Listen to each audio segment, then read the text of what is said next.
As the U.S. grew, the North-South dispute over slavery led to civil war.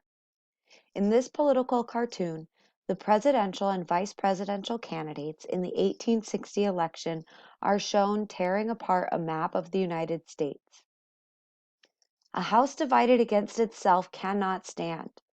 I believe this government cannot endure permanently half slave and half free. I do not expect the Union to be dissolved. I do not expect the house to fall, but I do expect it will cease to be divided. Abraham Lincoln's December 1857 notes from what would become the House Divided speech of 1858. Slavery? Just don't talk about it. The period leading up to the Civil War is known as antebellum. For most of this era, differences between the North and South were not hostile.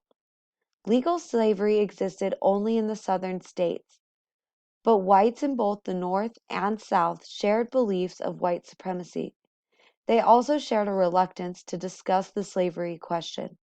There were bitter conflicts over businesses, political parties, and religion. But these conflicts divided Americans along religious, ethnic, and social lines, not strictly between North and South.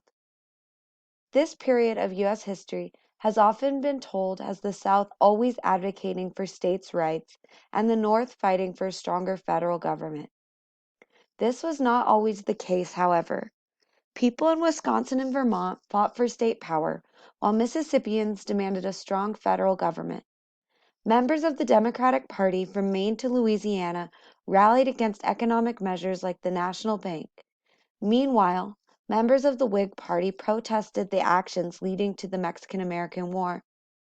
Methodists in Georgia felt closer to Methodists in New York than to their Roman Catholic neighbors.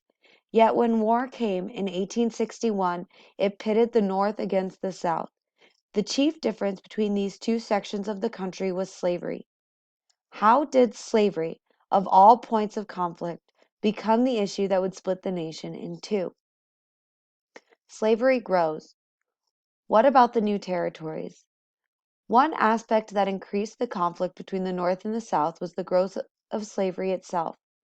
In just 2 generations, the number of slaves exploded from 800,000 to 4 million. Most worked on farms, but slaves were also employed in factories and mines. The enormous wealth of southern states depended on slave labor. In the North, many people benefited from crops and goods produced by slaves. As a result, white Americans across the country were too dependent on slavery to want to talk about it. This changed as the United States began to expand west. Settlers moved into new land west of the Appalachian Mountains, which became part of the United States. People were forced to debate whether slavery should be allowed in the new territories. As the 1850s progressed, white Northerners and Southerners came to great disagreement over the issue. However, pro-slavery forces seemed to be gaining the upper hand. The spread of slavery looked as though it would be almost impossible to stop. The rise of Lincoln and the South's new demands. The growing power of the Southern states started to trouble people in the North. The Republican Party became popular by warning of the dangers of a slave power South. Republicans argued that Southerners were just trying to take over the federal government and spread slavery. Illinois man Abraham Lincoln was attracted to the Republican Party because it reflected his own desires to not see slavery expand. He eventually became a leading member of the party.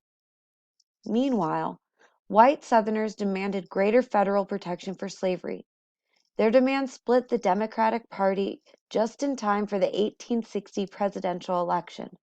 Southern Democrats insisted that the government allow slavery in all new United States territories.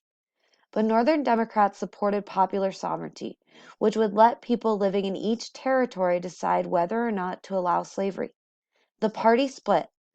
This virtually assured that Abraham Lincoln, the Republican candidate for president, would win. Slave states break away. Lincoln was running on a platform that included halting the spread of slavery. Southern states warned that if Lincoln won, they would leave the Union. When Lincoln won the election of 1860, 7 states from the Deep South broke away to form the Confederate States of America. The slaveholding states of the Upper South, which were Virginia, North Carolina, Arkansas, and Tennessee, chose not to leave the Union. Delaware, Maryland, Kentucky, and Missouri also chose to remain.